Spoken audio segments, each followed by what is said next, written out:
Bayangin, Piala Dunia antar klub digelar di Amerika Serikat.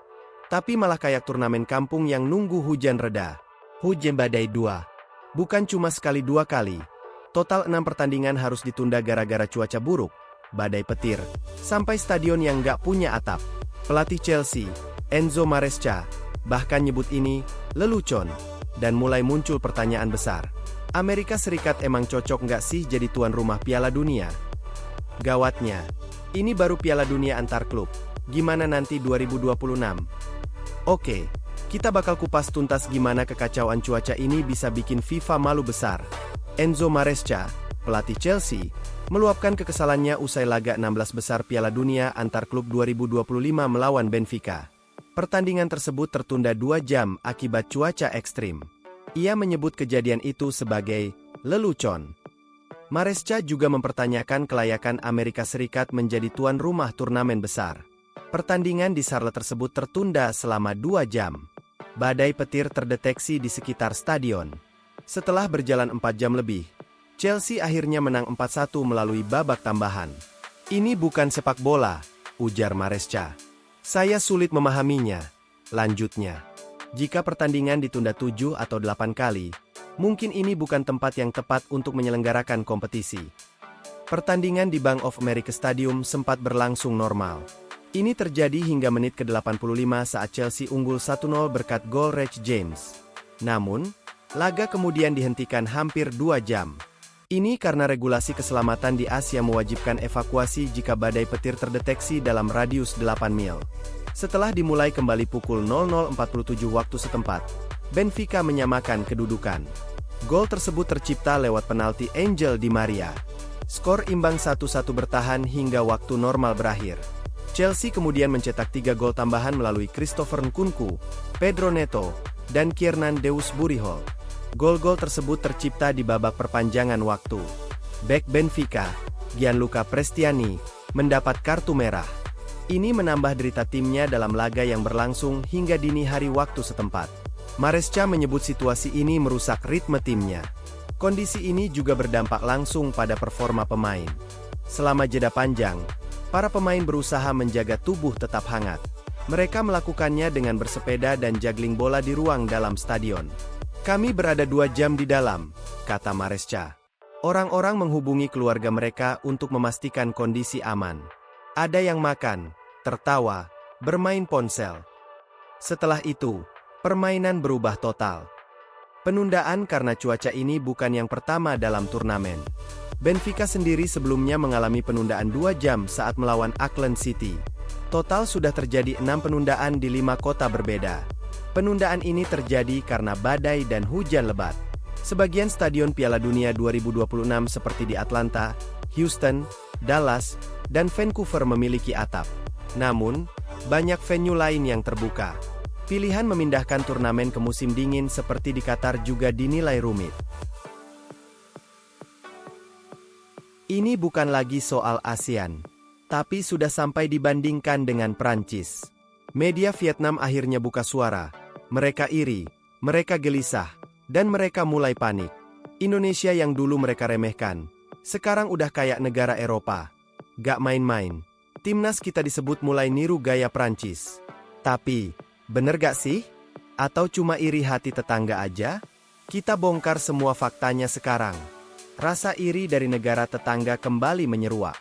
Kali ini, media Vietnam secara terang-terangan menyoroti perkembangan pesat sepak bola Indonesia. Dalam sebuah artikel yang tengah viral di kalangan pecinta sepak bola ASEAN, media Vietnam menyatakan bahwa sepak bola Indonesia saat ini mengalami lonjakan luar biasa, yang bahkan dinilai memiliki pendekatan seperti negara elit Eropa, salah satunya Prancis. Tak tanggung-tanggung, dalam laporan tersebut, media Vietnam menyebut bahwa sistem naturalisasi, kekuatan finansial, hingga ambisi PSSI di bawah kepemimpinan Erick Thohir membuat Indonesia semakin sulit dikejar. Bahkan, mereka menyebut bahwa Indonesia sudah bermain di liga yang berbeda dari negara-negara Asia Tenggara lainnya. Vietnam iri dengan perkembangan Indonesia. Media Vietnam The Tao 247 dan Soha VN, dua outlet yang cukup dikenal karena kerap menyoroti isu sepak bola regional, memuat tajuk yang cukup menggelitik. Indonesia tidak lagi sama, mereka meniru cara Prancis membangun tim nasional. Artikel ini kemudian menjelaskan bahwa Indonesia secara agresif merekrut pemain diaspora dan naturalisasi yang memiliki pengalaman bermain di liga top Eropa, sesuatu yang belum mampu dilakukan oleh Vietnam secara maksimal. Vietnam merasa bahwa pendekatan Indonesia kini lebih mirip seperti Prancis, negara yang dikenal memanfaatkan kekuatan imigran dan diaspora untuk memperkuat skuad mereka. Sebut saja Kylian Mbappe, N'Golo Kanté, hingga Paul Pogba, semuanya memiliki darah keturunan Afrika namun lahir dan besar di Prancis, dilatih dalam sistem akademi elit, lalu membela Les Bleus di panggung dunia. Indonesia mengikuti model Prancis dalam membangun kekuatan mereka. Mereka tidak hanya merekrut pemain berdarah Indonesia, tapi juga memberikan paspor kepada pemain Eropa yang tidak memiliki hubungan darah, asalkan berkomitmen memperkuat Garuda, tulis Soha VN dengan nada sinis. PSSI dituding main uang. Lebih lanjut, beberapa media Vietnam menuding bahwa pesatnya kemajuan sepak bola Indonesia tak lepas dari kekuatan uang. Dalam artikel berjudul, Vietnam tidak bisa menyaingi dana Indonesia, media menyebut bahwa sumber daya finansial menjadi pembeda utama antara Indonesia dan negara-negara Asia Tenggara lainnya. Dengan dukungan dana besar dari pemerintah dan sponsor swasta, Indonesia mampu mendatangkan pemain seperti Jai Itzes, Ragnar Oratmangoen, hingga Emil Audero. Ini adalah kemewahan yang tidak dimiliki Vietnam, tulis mereka. Mereka juga menyoroti soal fasilitas latihan, pemusatan latihan di luar negeri seperti di Dubai dan Turki, serta keberanian Indonesia menantang negara-negara kuat di FIFA Matchday seperti Argentina dan Jepang. Bagi media Vietnam, langkah-langkah ini mencerminkan mental Eropa yang mencoba diterapkan oleh Indonesia. Namun alih-alih mengapresiasi, media Vietnam justru melihat ini sebagai bentuk jalan pintas yang tidak mencerminkan pembangunan akar rumput. Mereka mempertanyakan apakah strategi ini bisa bertahan dalam jangka panjang, atau hanya akan menjadi letupan sesaat yang sulit berkelanjutan. Indonesia tak gentar dibandingkan Prancis. Perbandingan antara Indonesia dan Prancis memang cukup jauh, baik dari segi prestasi maupun infrastruktur. Namun jika melihat strategi PSSI dalam beberapa tahun terakhir, ada benarnya bahwa Indonesia mencoba mengikuti model federasi-federasi besar dunia. Prancis dikenal sebagai negara yang sukses memanfaatkan diaspora dan pemain keturunan. Mereka membangun sistem pelatihan akademi seperti Clairefontaine yang melahirkan banyak bintang. Sementara Indonesia, di era Ketua Umum Erick Thohir, memang mulai berbenah lewat Garuda Select, kerjasama dengan klub-klub Eropa, dan jaringan scouting global. Yang membedakan hanyalah soal waktu dan skala.